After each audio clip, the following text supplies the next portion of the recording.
Hi my dear souls. இன்றைக்கி நம்ம என்ன வீடியோ பார்க்க போகிறோம்னா, பென்ட்ரைவ் மூலமாக மல்டிபிள் ஓஎஸ் எப்படி இன்ஸ்டால் பண்ணுறதுன்னு பார்க்க போகிறோம்.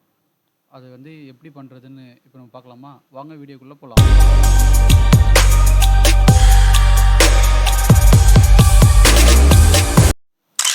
நமக்கு இப்போது ஃபஸ்ட்டு என்னென்ன தேவைன்னா, ஒரு 8 GB பென்ட்ரைவு இல்லை அதுக்கு மேலே 32 GB பென்ட்ரைவ் இருந்தாலும் ஓகே. செகண்ட் வந்து வின்டேஜ் சாஃப்ட்வேர் லேட்டஸ்ட் வெர்ஷனாக டவுன்லோட் பண்ணிக்கணும். தேர்ட் நமக்கு என்ன தேவைன்னா, என்ன ஓஎஸ் போட போகிறோம் 7, 10, 11 அது வந்து ஐஎஸ்ஓ ஃபைலாக டவுன்லோட் பண்ணிக்கணும். இப்போ நம்ம கூகுள் க்ரோம் போயிடலாம்.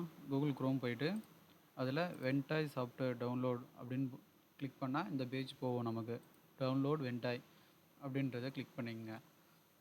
கிளிக் பண்ணிட்டு இதில் வந்து விண்டோஸ் தான் நம்ம இன்ஸ்டால் பண்ண போகிறோம். அப்போது இந்த விண்டோஸ் அப்படின்றத கிளிக் பண்ணதுமே உங்களுக்கு வந்து அந்த டவுன்லோட் பேஜ் போகும். டவுன்லோட் லேட்டஸ்ட் வெர்ஷன் அப்படின்றத கிளிக் பண்ணி டவுன்லோட் பண்ணிக்கங்க. நான் ஆல்ரெடி டவுன்லோட் பண்ணிட்டேன். டவுன்லோட் பண்ணது இங்கே இருக்குது. இப்போது இதை என்ன பண்ணணுன்னு சொல்கிறேன் பாருங்கள். இதை ஓப்பன் பண்ணிவிட்டு இதில் பார்த்தீங்கன்னா வென்டாய் டு டிஸ்க் .exeன்னு இருக்கும். அதை கிளிக் பண்ணிங்கன்னா உங்களுக்கு வந்து அந்த ஸ்க்ரீன் ஓப்பன் ஆகும். இப்போ பாருங்கள், இப்போது நம்ம பென்ட்ரைவ் வந்து நெக்ஸ்ட்டு இன்செர்ட் பண்ணணும். இன்செர்ட் பண்ணிட்டு இப்போ நான் வந்து 32 GB பென்ட்ரைவ் இன்செர்ட் பண்ணியிருக்கேன். அது இதில் காட்டுது. ஓகேவா? இன்செர்ட் பண்ணிவிட்டு நான் ஆல்ரெடி இந்த சாஃப்ட்வேர் இந்த பென்ட்ரைவில் இன்ஸ்டால் பண்ணியிருக்கேன். அதனால் இன்ஸ்டால் கொடுக்கல.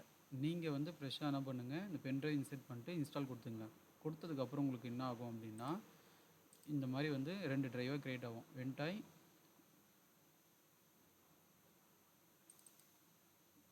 இதில் வந்து நம்ம என்ன பண்ணணும், அடுத்து இது வந்து வென்டாயோட பூட் ஃபைல்ஸ்லாம் இருக்கும். இது வந்து நம்ம லோட் பண்ண போகிற ஓஎஸ்லாம் இதில் வந்து இன்ஸ்டால் பண்ணுவோம். இப்போ வந்து நான் இதில் என்னென்ன ஓஎஸ்லாம் போட்டிருக்கேன்னா, நான் விண்டோஸ் 7 ஐஎஸ்ஓ டவுன்லோட் பண்ணியிருக்கேன், 10 பண்ணியிருக்கேன், உபுண்டு இந்த மாதிரியான சாஃப்ட்வேர்ஸ்லாம் வந்து ஐஎஸ்ஓ ஃபைலாக இது பண்ணி போட்டிருக்கேன். இந்த மாதிரி நீங்கள் ஜஸ்ட்டு காப்பி பண்ணிட்டால் போதும். அடுத்து வந்து நீங்கள் ரீஸ்டார்ட் பண்ணிட்டு பூட் மெனுவில் போய்ட்டு நார்மலாக ஒரு பென்ட்ரைவ் எப்படி பூட் பண்ணுவோம் அந்த மாதிரி பூட் பண்ணிங்கன்னா இந்த சாஃப்ட்வேர்லாம் லிஸ்ட் அவுட் ஆகும். இதில் உங்களுக்கு 7 வேணும்னா 7 இன்ஸ்டால் பண்ணிக்கலாம், 10 வேணும்னா 10 இன்ஸ்டால் பண்ணிக்கலாம். அவ்வளோதான் ஃப்ரெண்ட்ஸ்.